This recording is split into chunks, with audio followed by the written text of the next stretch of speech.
One of Australia's favourite sons has been known as the Golden Boy, Slaterade, Slatality, but today it's Mr. Damien Slater. Thanks for being on the show. How you going? I'm doing well today, but yeah, really excited for the Thebarton Theatre. Really excited for my ladder match. So yeah, good to chat to you. It's gonna be a great show, and I'm really looking forward to it. You've just come off of Wrestle Clash Friday night, sorry, I should say, in Melbourne. Yeah. How was that going up against Elliot Sexton? It was an interesting night. I mean, it's an 18 plus event, so very much an adult orientated show. Going into it, I mean, I didn't really know what to expect, but facing Sexton was definitely big for me. I've never actually wrestled the guy before, and I did play a part in actually training him. So yeah, great night. The after party is still in full effect, so big weekend. Yeah, well, Oktoberfest, you're not going to go slow. You're not going to take it easy. Definitely not. The Germans know how to drink, I'll tell you that much. Totally. Well, I guess we'll just sort of, kick things off, man, with how you developed a passion for pro wrestling initially. Was it as a kid or as a teenager? Or? Just before I was a teen, I think I was about 12. So I didn't grow up on it, but I think it was Attitude Era, probably 98, 99. About 12 years old, just one day kind of at a mate's place, got turned onto it. At the time, everyone was really big on especially WWF, but also WCW. Yeah. Kind of fell out of the loop and jumped all aboard the bandwagon. And I think it was probably a year or two later, like 2000, 2001, and everyone started jumping off, and it kind of became the real uncool thing at school. But I definitely stayed on board. So yeah, it just started off as a kid, just watching, and that was kind of grew from there. Yeah, I was the same way, I guess, around 2001 after the invasion angle. I sort of, stopped watching for 3 or 4 or 5 years, and then back then it was a dream, even an afterthought that you could actually get involved in pro wrestling. So training with Cole Devani initially in Adelaide, that was where Joint Promotions was born, I believe. Yeah. And that spawned a lot of the great names we know now in South Australia. Can you talk a bit about that era training and then sort of coming up with a lot of those guys that we now see every week, every month? Yeah, definitely. I think I was lucky because at the time it was called PWSA, which was Pro Wrestling South Australia. But my dad, he actually was a rugby coach, and two of the guys he was coaching were wrestlers back then under the name of Otto von Hess and Sledgehammer.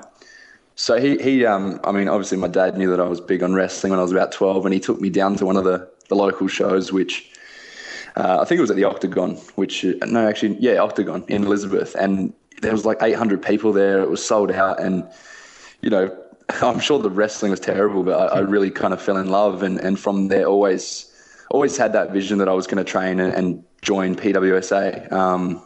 So, it wasn't until I was 15 that I got to go in and actually start training. But yeah, Cole was the number one guy. He was the only guy really training people. And from there, it was it kind of spawned everything. But at that era, it was, I guess because it was the only promotion, it was there was just one way about doing things. But obviously with the Attitude Era being so big, and when I kind of started in 2003, 2004, wrestling was still really huge.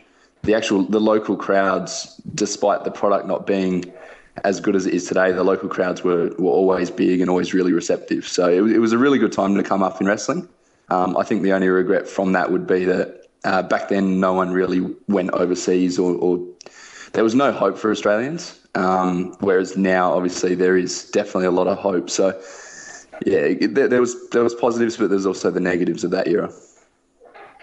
And I guess while we're talking, about 01 and about the big show on November 1st, we'll talk a bit about also, I guess, the beginnings of 01 Australia. I guess that started off with EPW Perth and then the relationship between that and then EPW Adelaide starting out. How did that all then come about? Because I know for myself as a fan going to EPW Adelaide shows, they were the first local shows that I saw on a regular basis, and they were great. So tell us a bit about that as well.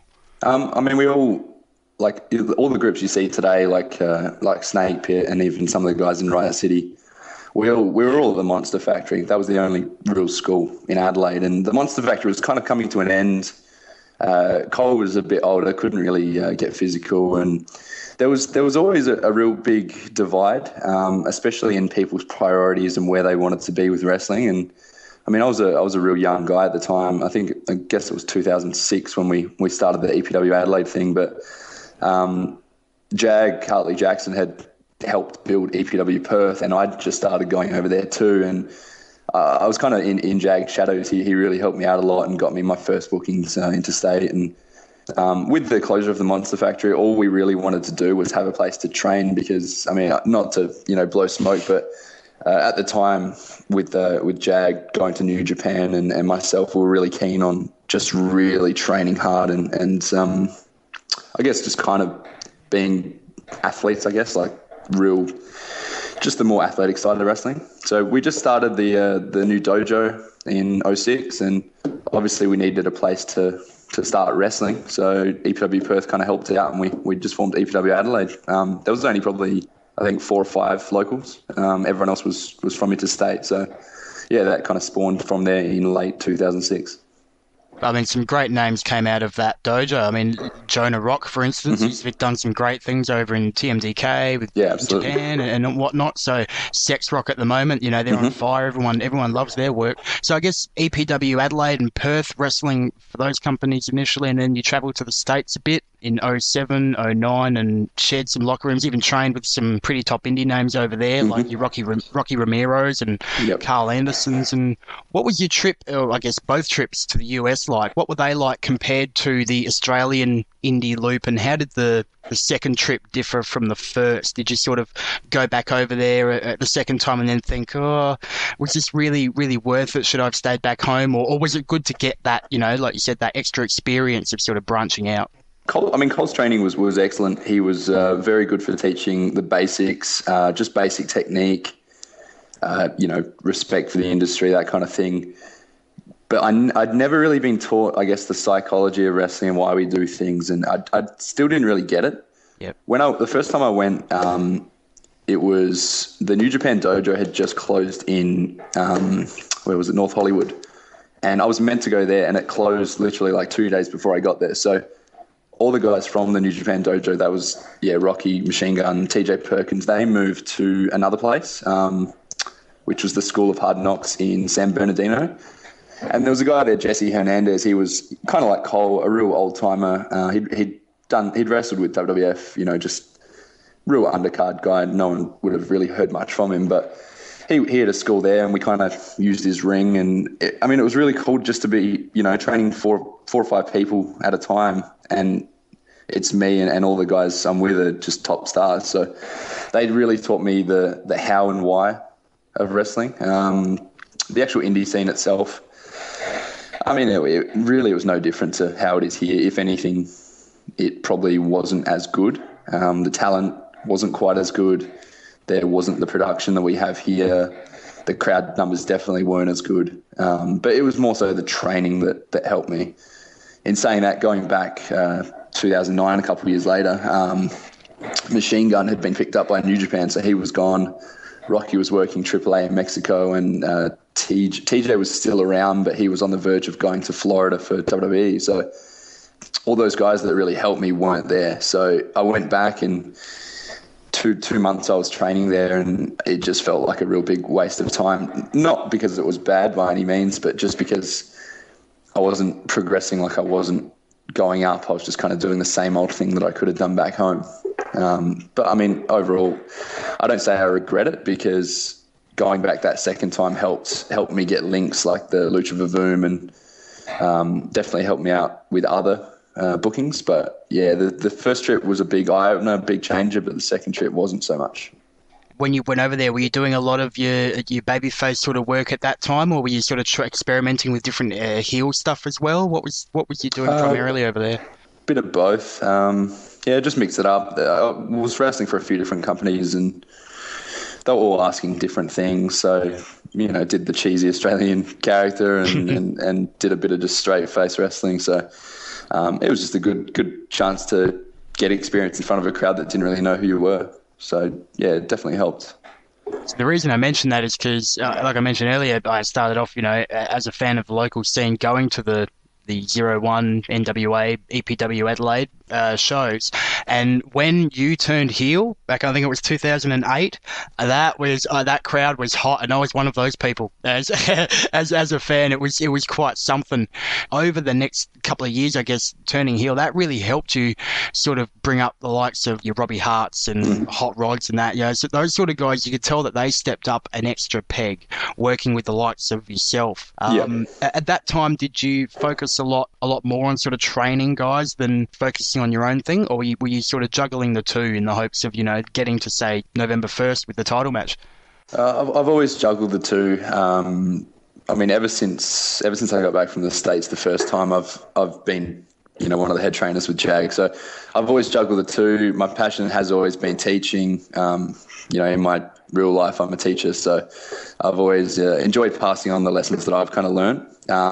In saying that, again, I have focused on myself, and even while I was doing that, my goal was always to, I guess, make it. That's my primary goal. So yeah, I've always juggled the two. And in 2009, you represented Warzone in Victoria as their champion. What was that run like, working for Warzone and I guess carrying the belt for some time there? It was good fun because Benny English was the man running it, and we actually went to the States together in 2009. So nice. That's kind of where the idea spawned. He wanted to start running Warzone, and I was giving him ideas and kind of helping out creatively. So, the idea came for me to become a regular, and it allowed me to be a little bit more creative because when we started, I kind of started a group called the Three Kings, which was me, Jag, and Carlo Cannon.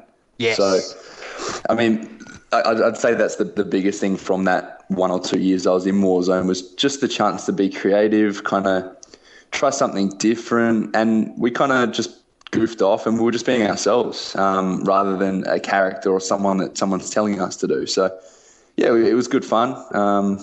I think it helped me grow in that I was main eventing and kind of had to, I guess, carry the torch for a year or so while others kind of made their way up. So, yeah, it was definitely good fun, good experience. After the branding of EPW Adelaide, there was then an affiliation with NWA for a brief time there, and then the 01 affiliation came through with Japan, and of course now the company is known as 01 Australia, based out of Adelaide. It was 2012, or it was last year, you went over to 01 as Ocean O'Neill, or Ocean Neil, use that name. Yeah. How was Japan? Did you enjoy the culture and the whole experience over there? And I guess, wrestling in front of new crowds, a completely new environment.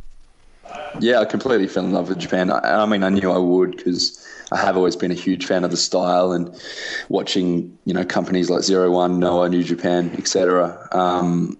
Going into it, it was around, I believe it was December or January. Yeah, it would have been January when I went. So at the time, it was a little bit quiet for 01 because it was coming up New Year and it was winter and a little bit quiet. So the main focus was training. We would train every day. I lived at the apartments next to the dojo, and Hidaka was training, which was amazing because that guy's just an absolute gun with his Mexican style wrestling, his technical wrestling. So for me, just to be able to, I guess, wake up, train for 4 or 5 hours, have sponsors take you out for dinner and just kind of live in that culture was completely fell in love, and it's something that, as much as I want to make it to WWE or somewhere like that, Japan is somewhere I'd love to keep going back frequently. Awesome. Well, as mentioned earlier, you've worked for Warzone Victoria, MCW, Wrestle Clash just a couple of days ago, PWA in New South Wales, Victoria, Queensland. And, of course, in South Australia, local fans down here know you from your work with Snake Pit. Mm-hmm. As of late, you've been working along with them. And, of course, 01. You've been selective, I guess, about which companies you work for. And there's dodgy ones around. So I really don't blame you at all. When Damien Slater gets a booking request, what does he look for? And what's the difference between you saying yay or nay? I guess when it comes down to it, I've got the people I know and the people I work with. I do occasionally get requests from other companies who, probably don't have the best reputation. I tend to not really take those, but I do entertain all offers. When you look at the top companies in Australia, they've got promoters who have always had or who have a long-standing reputation. So it's rare that you'll see a new company open up with just a fan or fan running it, or just a random guy. It's always someone who's been around for a while, who usually I'll already know for a few years, and it's just a natural progression where I'll know them, and they might come and wrestle or do something in Adelaide, and then they'll kind of talk business, and down the road something happens. So yeah, there's no real criteria. I just look for a place that's professional and knows how to do business, and obviously it's generally people that I already know. I'm just putting it out there because it's an opinion of mine, and something that I would like to see in the future is that we have, say, a maximum of, say, 2 companies per state, and them sort of either working together or at least working to put on the best shows possible, because it's kind of all these little promotions that you see popping up around the place. I won't put names out there, but you know what I'm saying. You've got your bigger companies that really pride themselves on putting on a good show. 01 is one of those names I can put out there. Every time you go to 01 show, you're guaranteed to see great talent, good production, real hospitable sort of feeling when you walk in the door. Yeah, I guess what I'm getting at is that something that you would like to see as well, where we reach a point where, okay, we're only going to settle for the best, and we're not going to put up with these, dare I say it, crappy little promotions that really sort of do the business more harm than good, I think. What's your take on that? I think we're already at that point. When I look back a few years ago, there probably wasn't as many promotions, but people were more open to wrestling wherever they could, because they just wanted to wrestle. But now we have companies in every state doing regular shows. People can get if they're a good talent, they can really get enough work if they network themselves properly. So I think we're already at a point where those little companies that aren't professional and aren't really helping the industry, they're already kind of being phased out. They're not really drawing big crowds. They're not making money. Sure, they're the ones that spend thousands of dollars and bring overseas guys down, but the crowds aren't coming. So fans know when they've seen a good show, and we have that much publicity and advertising and media now compared to the past that people are starting to realise there is Australian wrestling and it is good. When you went back 5, 6, 7 years, when it was a little bit more unknown and people might see a poster and come to a show, they'd see a bad show and maybe never come again. But I think now the word's out there, people know there's wrestling, and we've kind of already weeded out those little, I guess they used to call them outlaw promotions, places that aren't quite professional. Gotcha. Well, look, we've got a few Twitter and Facebook questions here from fans. The first one here was left for us on Facebook from Jesse Beard. G'day, Jesse. And he asks, what has been the worst injury that you've seen in wrestling, or the worst injury that you have suffered yourself in your time wrestling? In terms of the worst one I've seen, definitely Mason Childs, which was in Queensland against Chris Hero. That was, I think, 2007 or around then. But he took a powerbomb from Hero, and his arm kind of came down and reached for the mat, and his arm basically snapped in half. So I remember myself and Robbie Hart were kind of watching the match from afar, and we were just thinking, like, what's going on? It had kind of slowed down, and we weren't sure what's happening, and we were just thinking, like, I think this match has fallen apart. And then we looked at Mason's arm, and it was just dangling. So that was, I can't even watch it again. So that was definitely the worst injury I've seen. For myself, it was I said at the time it was a broken sternum, but I think it was a torn abdominal muscle. But it was actually at Warzone against Cletus Blood, where I picked him up and felt something in my chest rip, and very quickly couldn't really move or breathe, and had to go to hospital. And I got home from that, and that was the first time I ever had to actually, I was meant to wrestle in PWA Sydney, first time I've ever had to actually cancel a booking. So I just remember having to sleep sitting upright for about 2-3 weeks. So definitely the most painful that I've ever experienced.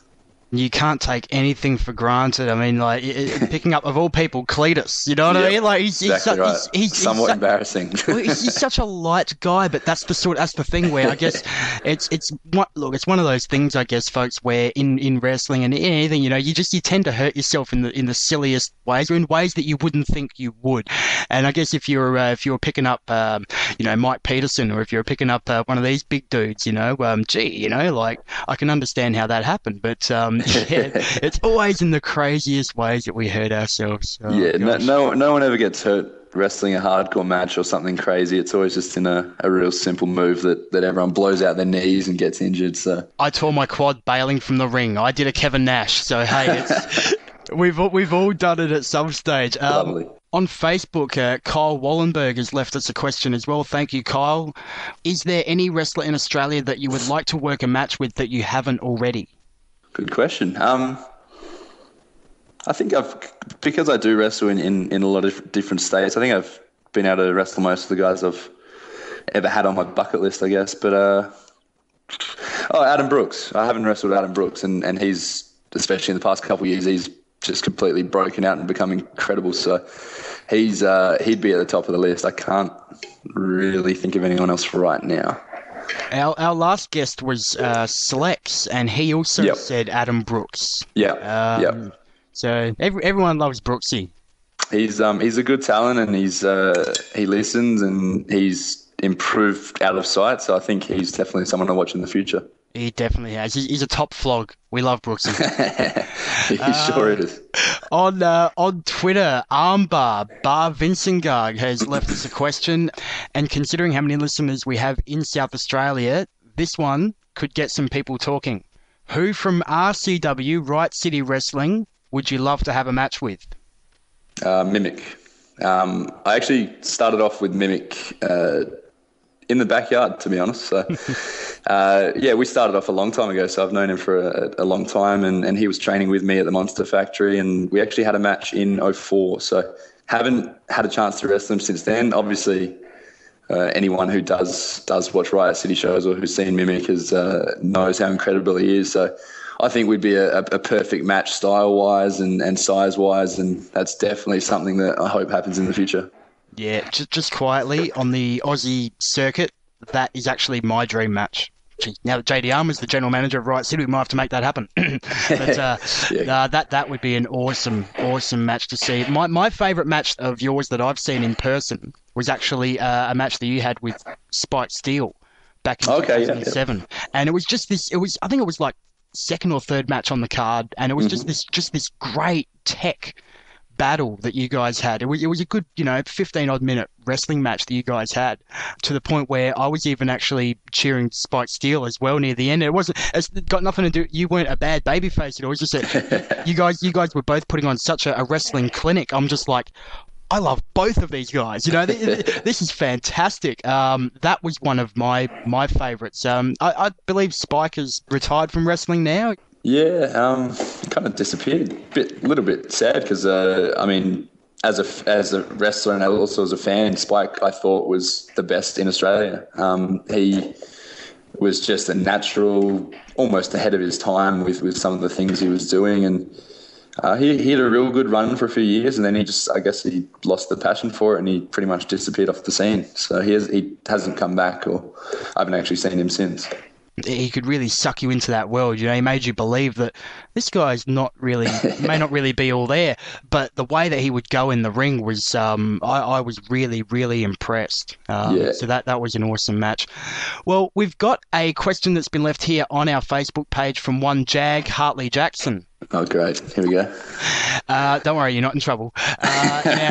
Now, it's funny that he should put this one to you, because this is a question that I guess a lot of fans have asked themselves, and I know a lot of our previous guests have had this same thought. They've shared this same sentiment, and that is, why haven't you done anything major beyond your work in Australia? You have travelled to the States and to Japan. I guess what everyone's saying is, we want to see Damien Slater in ROH. We want to see him on a larger scale. We want to see him. Is there a reason why you haven't travelled overseas more, or do you just want to concentrate on Australia? I think Vince must have lost my number. I'm not too sure what happened there. But no, I mean, in all seriousness, it's obviously something I've been trying. I wouldn't have gone to America twice and Japan once, just for shits and giggles. I went there to try to do something with wrestling. I mean, wrestling's very much right place, right time. Who you know, who you impress. So yeah, I mean, now that I've always focused on wrestling as my number one passion, but on top of that, I've had a million of different other events in my life, that have taken up my time. So I've actually just finished a master's degree. So I always had the plan that once I finished my studies, I could really branch out, and that's the times now. So yeah, it's a tricky one. I've definitely tried, maybe not hard enough, but it's definitely something I want. All I really want is to make wrestling a full-time thing. And yeah, wherever that is or whichever way that can happen, I definitely hope it happens soon. But yeah, we'll see. I mean, that's it. We all want to, sort of chase the dream, but I guess at the end of the day, you got to take care of, you got to take care of home first, and you got to think on the real side of things. So I guess, what you're doing at the moment, with teaching and you've got your whole own life back here in Australia. So, I mean, I guess one can't really blame you, for that. I mean, but I'm just the messenger here. I'm just sort of, I'm just not made of the right stuff. I seriously disagree with you there. A question here was left on Twitter from Michael Roach at 3 seconds too late. G'day, Michael. He wants to know if you're doing anything different in your training to prepare for your ladder match with Ryan Eagles, November 1st at the Theberton Theatre, folks.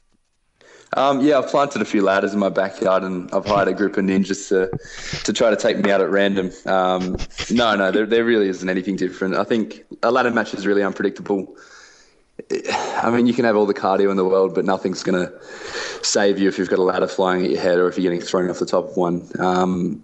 It's more of a mental game, I guess. Absolutely. I mean, and it's more so the opponent. So if you go back a year at last year's Wrestle Rampage, where I wrestled Akuto Hidaka, he was a small guy, super quick, super fit. My training leading up to that was basically just get as fit as I can, a lot of CrossFit style training, basically work on my cardio so that he wouldn't gas me out and run rings around me. At the time, I think I'd got down to about 83 kilos, so that was the lightest I'd been in years. But with Ryan Eagles, he's a bigger guy, so strength is something I have focused on, and now I'm about 90 kilos. So it's more so to do with the opponent rather than the match itself. But yeah, like I said, nothing's gonna save me if there's a weapon or a ladder flying at me. I'm sure it's going to be a brutal match, and I, for one, cannot wait to see this card. It's Wrestle Rampage, November 2nd at the Theberton Theatre, presented by 01 Australia. We're going to run through the entire card at the end of the program. But besides your own match, what are some of the matches that fans can really look forward to here? Because, I mean, on paper, it should be a 5-star show. It's looking to be just definitely mind-blowing. Yeah, I think there's something for everyone. If you're a fan of women's wrestling, they've got Jessie McKay and Casey Cassidy, two of the best looking and most talented women in Australia. We've got the big tag team match between Jag and Robbie Hart against TMDK, which should be absolutely massive. Yeah. I mean, if you look at those 4 guys, 3 of them have done big things in Japan, and then Marcus Pitt has really done a lot of good things in America. So that's a world-class match in itself. And as a fan, I mean, I'm still a fan, and that's something I really would love to see. I mean, I could go through the whole card. The debut of RCW's Grimm is going to be absolutely massive. Yes. He's a top guy right now. He's got a cult following, and he's facing Rocky Minero, probably one of the biggest assholes on the scene. It's going to be a great match. Rocky Minero's first match that he had in RCW back in 2010, I believe, was against Grimm. That was a barn burner. It was an intense clash of just 2 bulls. I mean, it was really something. So yeah, I'm definitely looking forward to that one as well. Absolutely, going to be a heck of a show. And you can't forget the debut of Mr. Juicy. That's my personal dream match. Going up against John E. Raddick, that is going to be a barrel of laughs, I'm sure. That's going to be good fun. Yeah, it should be good fun. I mean, the whole night's looking incredible. And it's a Friday night. It's going to be a big weekend for wrestling, and I just personally can't wait for the whole show. As I said, yep, you can get the tickets at venuetix.com.au or at the door if they're not sold out already. So get in quick, and yes, we'll give you more info at the end of the show as far as ticket packages and all the sort of all that info that you need to get prepared for Wrestle Rampage. Look, Damien Slater, it has been awesome to have you on Wrestle Radio Australia. Before we leave, I guess we got to get the plugs out the way. So if Facebook, Twitter, if people want to get in touch with you, if people would like to book you for a show, tell us where to go. Through Facebook, you can go to my fan page, which is facebook.com/official Damien Slater. I'm on Twitter as well, just under Damien Slater, and through either of those means, you can catch me. I'm also on Instagram under DSlats, so big fan of the Instagram. I've definitely taken to it. I've noticed that. It's becoming the in thing now. For a couple of weeks there, it was Snapchat, and everyone's back to Instagram. No, Snapchat's old news. It's back to Instagram. Snapchat's so August. Oh, please. Except Ryan Rollins is definitely keeping it alive. He's single-handedly holding the ship afloat. Oh, I'm loving watching his travels over there in Mexico every day, just hoping that he doesn't end up next to a cartel, Like, I'm seriously hoping he doesn't go down the road. Like, I've ended up in a karaoke bar at 2 o'clock. I'm like, oh, God, please look after yourself. Like, jeez. Stay safe, Rollins. Please stay safe, Australian suicide. Well, look, yes, again, Damien Slater, thank you very much for joining us on the show. All the best against Ryan Eagles, November 1st at the Thebarton Theatre. And folks, if you're in South Australia, heck, if you're interstate and you're free on that day, on that night, get your butt down to the Thebarton Theatre in Adelaide. It is going to be the biggest show, I feel, of the year. It's going to be great. So again, Damien Slater, thank you very much for joining us, and we will see you, I guess, at the Thebby. Will do. Thanks, Josh. It's been a pleasure.